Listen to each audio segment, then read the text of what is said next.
Assalamualaikum warahmatullahi wabarakatuh. Saya Ella Doktaviana, NPI 13122000203. Saya akan mereview materi pengantar hukum Indonesia dari pertemuan 1 sampai pertemuan 11. Apa itu hukum? Menurut Utrecht dalam bukunya Pengantar Hukum Indonesia, hukum adalah himpunan petunjuk hidup yang mengatur tata tertib dalam suatu masyarakat dan seharusnya ditaati oleh anggota masyarakat yang bersangkutan. Mahkota hukum adalah keadilan. Keadilan adalah sesuatu yang objektif. Jadi, pengantar hukum Indonesia adalah mengatur atau memperkenalkan atau mempelajari asas-asas atau dasar-dasar dari bidang-bidang hukum positif yang saat ini berlaku di Indonesia atau ius constitutum. Local government ada 3, yaitu pemerintahan lokal yang dilakukan oleh pemerintah lokal, dan daerah otonom. Ciri-ciri pemerintahan daerah: 1. Adanya lingkungan atau daerah batas yang lebih kecil daripada negara. 2. Adanya jumlah penduduk yang mencukupi. 3. Adanya kepentingan-kepentingan yang coraknya sukar dibedakan. Asas-asas penyelenggaraan pemerintah daerah, yaitu desentralisasi, dekonsentrasi, dan tugas pembantuan.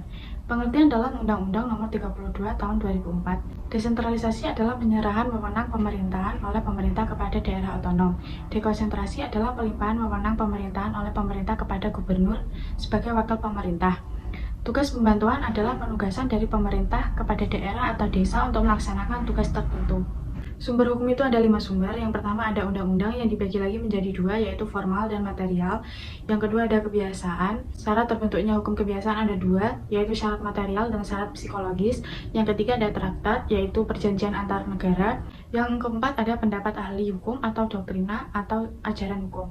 Yang kelima ada jurisprudensi, adalah putusan peradilan tertinggi. Klasifikasi atau penggolongan hukum: yang pertama ada sifatnya, yang dibagi menjadi 2, yaitu hukum memaksa dan hukum mengatur. Yang kedua ada isi atau materi, yang dibagi menjadi 2. Yang pertama ada hukum publik, adalah hukum yang mengatur hubungan antara negara. Yang kedua ada hukum privat, yaitu hukum yang mengatur hubungan antara individu dengan individu, individu dengan badan hukum dengan badan hukum. Yang ketiga ada menurut bentuknya, yang dibagi menjadi 2. Yang pertama ada hukum tertulis, adalah hukum yang dituliskan atau dicantumkan dalam perundang-undangan, contohnya hukum pidana dan hukum perdata. Yang kedua ada hukum tidak tertulis, adalah hukum yang tidak dituliskan atau dicantumkan dalam perundang-undangan, contoh hukum adat dan hukum kebiasaan. Yang keempat ada waktu berlakunya. Yang pertama ada ius constitutum atau hukum positif. Yang kedua ada ius constituendum atau cita hukum. Yang keempat ada hukum antar waktu. Yang kelima menurut wilayah berlakunya. Yang pertama ada lokal, yaitu hukum yang berlaku pada daerah tertentu. Yang kedua ada nasional, yaitu hukum yang berlaku di negara tertentu. Yang ketiga ada internasional, yaitu hukum yang berlaku di 2 negara atau banyak negara. Pengertian nilai, azas, dan norma. Nilai adalah pengertian-pengertian yang dihayati seseorang mengenai apa yang lebih penting atau kurang penting, apa yang lebih baik atau kurang baik, dan apa yang lebih benar atau kurang benar.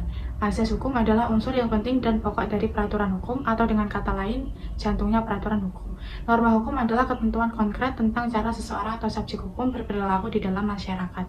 Fungsi azas hukum: 1. Menjaga ketaatan azas atau konsistensi. 2. Menyelesaikan konflik yang terjadi di dalam sistem hukum.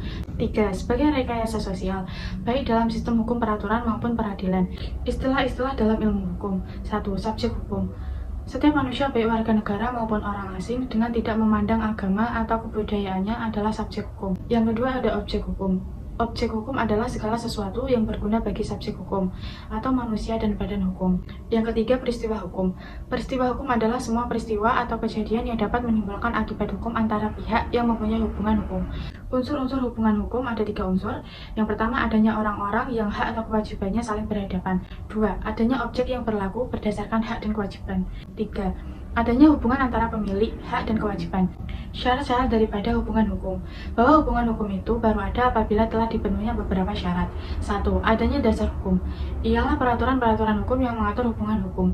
2. Timbulnya peristiwa hukum, contoh A dengan B, mengadakan perjanjian jual beli rumah. Macam atau jenis hubungan hukum ada 2 macam, yaitu yang pertama hubungan hukum yang bersegi 1. 2. Hubungan hukum yang bersegi 2. Hubungan yang terjadi antara 2 pihak dan masing-masing pihak berhak atau berwenang untuk meminta sesuatu dari pihak lain. Akibat hukum. Akibat hukum adalah akibat yang ditimbulkan oleh peristiwa hukum atau suatu akibat yang ditimbulkan oleh adanya suatu hubungan hukum. Hak dan kewajiban. Hak adalah kewenangan yang diberikan oleh hukum objektif kepada subjek hukum. Kewajiban adalah beban yang diberikan oleh hukum kepada orang ataupun badan hukum. Sekian yang dapat saya sampaikan, kurang lebihnya mohon maaf apabila banyak kesalahan. Terima kasih. Wassalamualaikum warahmatullahi wabarakatuh.